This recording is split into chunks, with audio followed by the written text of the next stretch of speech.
नमस्कार बच्चों, आज हम वस्त्रों को रंगने के लिए जिन रंगों का हम प्रयोग करते हैं उनका हम उसके विषय में चर्चा करेंगे। यहाँ पर हम पहले सबसे पहले रंगों के प्रकारों के बारे में जानेंगे, जो कि हम ये रंगों के प्रकार दो प्रकार के होते हैं, प्राकृतिक रंग और संश्लेषित रंग। प्राकृतिक रंग यानी प्रकृति में जो भी वस्तु पेड़ पौधे हैं, शीट वगैरह है, इनसे हम जो रंग प्राप्त करते हैं वो प्राकृतिक रंगों के अंतर्गत आते हैं। अब प्राकृतिक रंगों को तीन वर्गों में विभाजित किया गया है। पहला है वानस्पतिक रंग, दूसरा है प्राणीज रंग और तीसरा है खनिज रंग। वानस्पतिक रंग वनस्पति यानी पेड़ पौधों की छालों, पेड़ पौधों के जिस भी भाग से हम रंग प्राप्त करते हैं वो वनस्पति रंगों के अंतर्गत आते हैं। जैसे आपका पेड़ में सबसे पहले आता है छाल यानी कत्थे की छाल से जो हम रंग प्राप्त करते हैं वो है। दूसरा है पत्तियां, जैसे मेहंदी की पत्तियों से हम रंग प्राप्त करते हैं। तीसरा आता है तना यानी हल्दी एक प्रकार का तना है जिससे हम रंग पीला रंग प्राप्त करते हैं। इसके बाद फूल है, फूल जैसे हरसिंगा है, पलाश है, केसर है, टेसू के फूलों को सबसे अधिक हम उपयोग में लाते हैं। इन फूलों को हम पेड़ों से तोड़ लेते हैं, तोड़ने के बाद इनको उबालते हैं, उबालने के बाद इनसे रंग प्राप्त करते हैं। इसके बाद आता है फल, जैसे जामुन है, अखरोट है, अनार है, इसको भी हम इसी तरह से उनको पेड़ों से तोड़ने के बाद उनको उबाल लेते हैं, उबालने के बाद उन रंगों को हम प्राप्त करते हैं। इसके बाद आता है इन रंगों को हम वस्त्रों को रंगने के लिए उपयोग में लाते हैं। उसके बाद दूसरा आपका रंग है प्राणीज रंग। प्राणीज रंग दो प्रकार के हैं, जैसे मछली और कीट से प्राप्त रंग। मछली से हम रंग प्राप्त करते हैं। ये मछली जो है कृषि प्रकार की मछली होती है जो भूमध्य सागर में पाई जाती है। इसके बाद कीट है, कीट जैसे कैक्टस नामक कीड़ा होता है जिससे लाल, सिंदूर, नारंगी रंग का रंग हम प्राप्त करते हैं। इसके बाद कॉपनिक नाम का एक कीड़ा होता है जिससे हम कॉपनियन रंग प्राप्त करते हैं।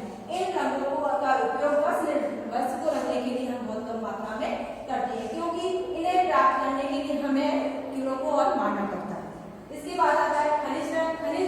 खनिज भी हमारे जो है प्रकृति में प्राप्त विभिन्न प्रकार के खनिज है, उनसे हम रंगों को प्राप्त करते हैं। जैसे potassium dioxide plus lead chromate को आपस में क्रिया कराने के बाद जो रंग हमें मिलता है वो है हमारा पीला रंग। इसके बाद पोटेशियम पेरासाइनाइड को गला करके हम रंग प्राप्त करते हैं, वो कहलाता है प्रोसेस्ड ब्लू रंग। इसके बाद लोअर सल्फेट है प्लस क्रोमियम सल्फेट, इन दोनों की आपस में क्रिया करने के बाद हमें रंग प्राप्त होता है, वो रंग है हमारा खाकी रंग।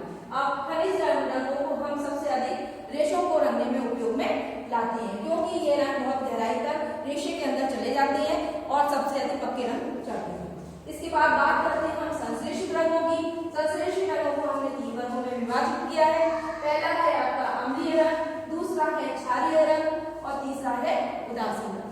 अम्लीय रंग ये अम्लीय प्रकृति के होते हैं और पानी में घुलनशील होते हैं, इसलिए घुल जाते हैं और रेशों के अंदर आसानी से चढ़ जाते हैं। अम्लीय रंगों के अंदर कार्बन युक्त सोडियम तथा कैल्शियम के लवण पाए जाते हैं, जो कि ऊनी रेशे, रेशम, नायलॉन, इन रेशों में सबसे अधिक रंगों को चढ़ाया जाता है। सबसे अधिक जो अच्छा रंग चढ़ता है वो ऊनी रेशे में चढ़ता है। इसके बाद आता है क्षारीय रंग। क्षारीय रंग जो है ये कार्बनिक अम्ल के लवण होते हैं और जो इनसे हम जो वस्त्र रंगते हैं वो है रेशमी वस्त्र और सेलुलोज रेशों से निर्मित जो वस्त्र होते हैं उन रेशों को हम रंगते हैं।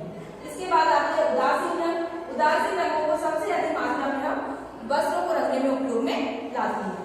जैसे आपका प्रत्यक्ष रंग है, प्रत्यक्ष रंग से हम सूती, लिनन, रेयॉन और जूट और पर्सन के रेशों को रंगते हैं। इसके बाद आता है आपका सल्फर रंग। सल्फर रंग में वनस्पतिक जितने भी रेशे हैं उनको और कृत्रिम रेशे हैं उनको रंगने में उपयोग में लाते हैं। जैसे नायलॉन का रेशा बनाते हैं तो जो घोल हम तैयार करते हैं उसी में हम सल्फर रंगों को हम डाल देते हैं, जिससे उसके बाद हम उसको किसी स्नेह के छिद्रों से उसके रेशों को निकालते हैं तो वो रेशे अंदर तक गहराई तक चले जाते हैं। इसके बाद आता है बैट रंग। बैट रंग में आप सूती, लिनन, नायलॉन और पॉलिस्टर के रंग रेशों को रंगा जाता है, यानी हैंडमेड जो हम हमारा हाथ से रेशे बनाते हैं उनको भी हम इससे रंगते हैं। इसके बाद है विकसित रंग। विकसित रंग में आपका सूती, लिनन और कृत्रिम रेशों को रंगने में उपयोग में लाते हैं। इस प्रकार से हम सबसे अधिक जो रंगों का उपयोग करते हैं वो खनिज रंगों का करते हैं और संश्लेषित रेशों को हम संश्लेषित रंगों को हम उपयोग में लाते हैं वस्त्रों को रंगने के लिए। इस प्रकार हमने